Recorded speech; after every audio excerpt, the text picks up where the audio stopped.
Saraswate Deve Gauravani Pracharine Nirvishesha Shunyavadi Paschatya Deshatarine Jaya Shri Krishna Chaitanya Prabhu Nityananda Shri Advaita Gadadhara Srivasadi Gaura Bhakta Vrinda Hare Krishna, Krishna Krishna, Hare Hare, Hare Rama, Rama Rama, Hare Hare.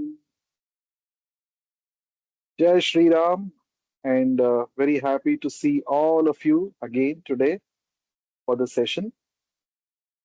So, yesterday, our story of Ramayana had actually begun, and Dashrath Maharaj had got this advice from Vasishtha Muni and other sages that he must perform a Putra Kameshti Yajna. Yajna actually means worshipping the Supreme Lord that we had discussed yesterday. And the story had halted there. That means he has to now perform Yajna, right? Now, who will actually conduct this Yajna? That was the next question. And Vasishtha Muni, even though he is Brahmarshi, he is a great personality, very self-realized, highly learned.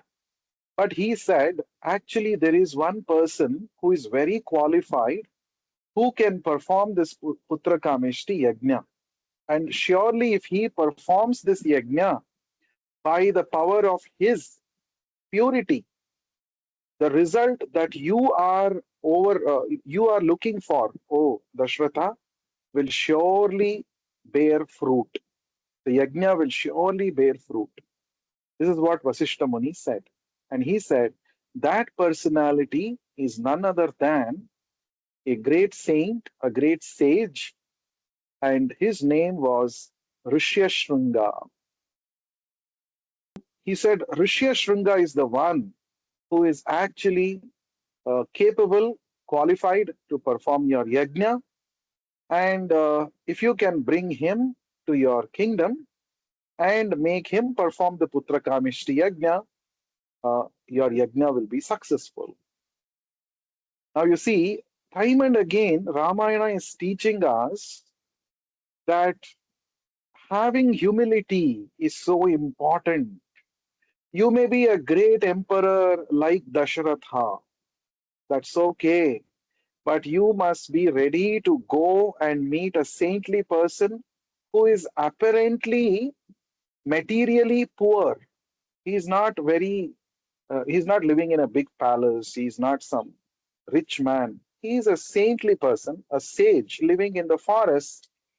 And if you can go and appease him and bring him, then he will conduct the yajna. So again, this Vinaya, this humility is again highlighted many times in the Ramayana. Now, so once he heard this, Dashrath Maharaj wanted to know what is the true glories of this great sage, Sage Rishyashrunga. Why our Vasishtha Muni is telling that only he can perform the yajna. So at that time, the principal minister of Dashrath Maharaj, whose name was Sumantra, he narrates the history of this sage Rishyashrunga. So he begins the story. He says there was a great sage called as Sage Vibhandaka Rishi, and this Rishi had a son whose name was Rishyashrunga. The sage Vibhandaka was known for his anger. When he would get angry at somebody, he would easily curse people, and with his tapashakti, he could actually curse people in any way. So everybody were afraid of him. And this Vibhandaka Rishi wanted to make sure that his son, young boy, this Rishyashrunga, should not maintain any contact with the material world, with the world. He wanted to insulate his son from the rest of the world. His idea was he should actually not get allured by various kinds of sense pleasures available in this world. My son should remain purity. He should remain pure. He should maintain purity. He should maintain brahmacharya. And in that way, he must perform severe austerities and he must gain lot of tapashaktis, powers he must gain. This was the intention of his father Vibhandaka. So, sage Rishyashringa, from a very young age, he was practically, his contact with the rest of the world was cut off. He was restricted to the ashrama of his father Vibhandaka. In fact, this boy, Rishyashringa, had never seen any other person apart from his father Vibhandaka.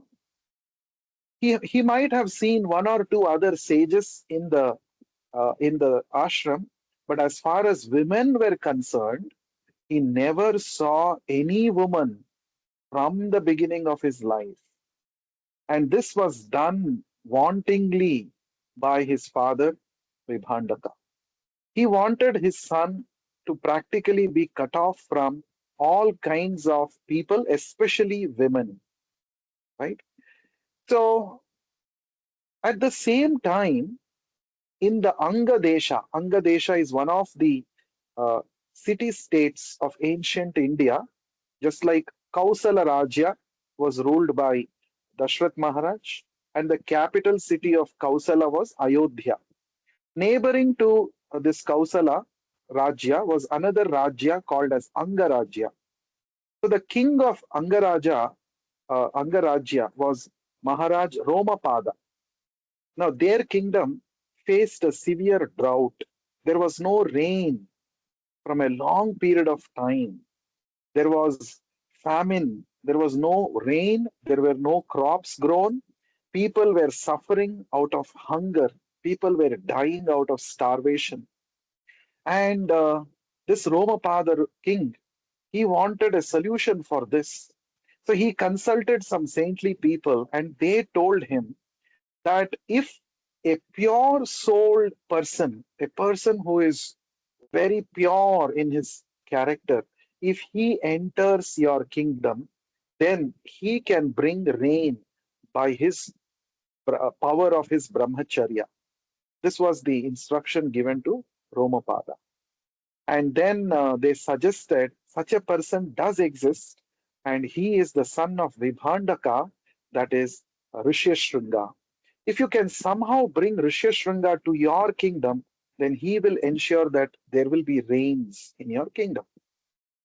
Now they all started thinking how to get this boy, this young man, Rishyashringa, the sage, to their kingdom.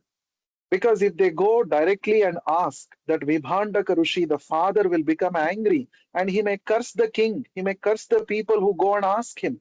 They were afraid of his curse. Now they all thought of some way, some intelligent way, how to get this young sage Rishyashringa to the kingdom. So that time they devised a plan. The ministers devised a plan. They said, see, we have the most beautiful dancers in our kingdom. And if few of these dancers can go very neat, very nicely decorated, very nicely dressed, if they go and speak to this young man, Rishyashringa, sage, when especially when his father was out of the ashram, if at that time these dancers go and speak, I'm sure these dancers can actually entice this young man and bring him, convince him to come to our kingdom. So this plan was discussed and it was agreed upon. And some of the most beautiful dancers of the Angarajya were asked to do this task. They were asked to do this task as a service to the whole kingdom, and they agreed. So they went. So the first day, when these dancers went, they dressed themselves like saintly people. They dressed like ashram vasis, sadhus, so that it will not create a big jerk. So they waited for the time when the sage Vibhandaka went out of the ashrama, and these dancers who were disguised as saintly people, they entered the ashrama, they met this young sadhu, Rishyashringa. First time Rishyashringa is seeing somebody outside of his ashram. And when he saw them, he noticed that these were not people, they are not like people whom he had interacted before. They are different. They look very attractive. They look very beautiful. Though they are dressed like sadhus, these people are different. He could immediately understand that. And those dancers, they came and they said, "Oh, sage Rishyashringa, we have heard about your glories. You're so great. And we have come to offer you some nice foodstuffs," like that. They had actually brought from the royal kitchen of Angadesha, they had brought some laddus and other sweets. And when the Rishyashringa saw this and he tasted it, he said, "These are very, very sweet. Tell me which tree gives, which tree produces such nectarian fruits?" You see, his inquiry makes us understand how innocent he was about the real affairs of the world. He thought that those laddus were actually fruits which were growing on some trees. That was the kind of innocence that he had. Then those dancers said, "Actually, no, these are special fruits which are found only in our kingdom, in our ashram. If you come there, we will give you." And then he said, "Please describe more about your place." And then those dancers that started describing, all kinds of pleasures you can experience there, and it'll be a very happy, jolly experience. You can come. So by the interaction with those people, he slowly started developing some kind of a unknown attraction towards those people. So that day they went away. Again, second time, third time, those dancers came. This time they came in their original forms. They came not as the sadhus, but they came as women. And seeing them, the sage Rishyashringa, he got attracted towards them.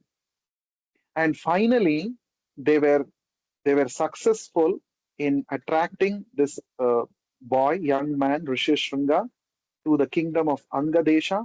And as soon as he set foot in Angadesha, there was torrential rain in that kingdom.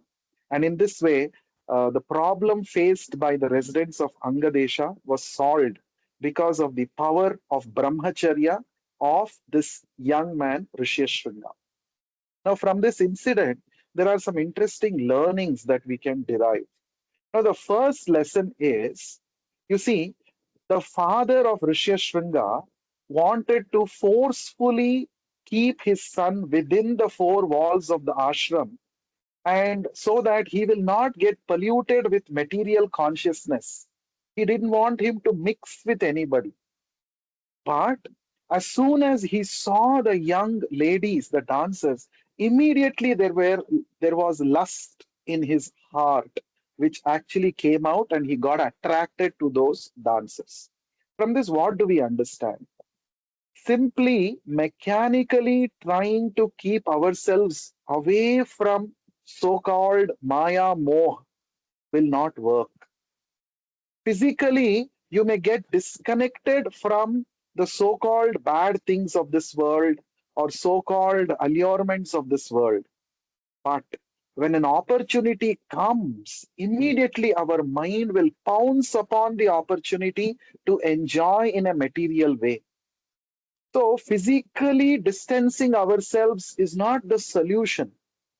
Now, what is the solution then? Lord Krishna gives solution for this in the second chapter of the Bhagavad Gita.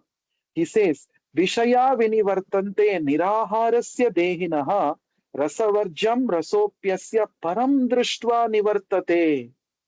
So he says, simply cutting off yourself from the objects of enjoyment on a physical dimension will not help you. You should actually purify your mind. You have to purify your desires. At the desire level, at the mind level, if you don't attain purity, simply physically abstaining will not help, right? So Krishna says you should experience a higher taste. Only then your attraction towards lower taste will go away.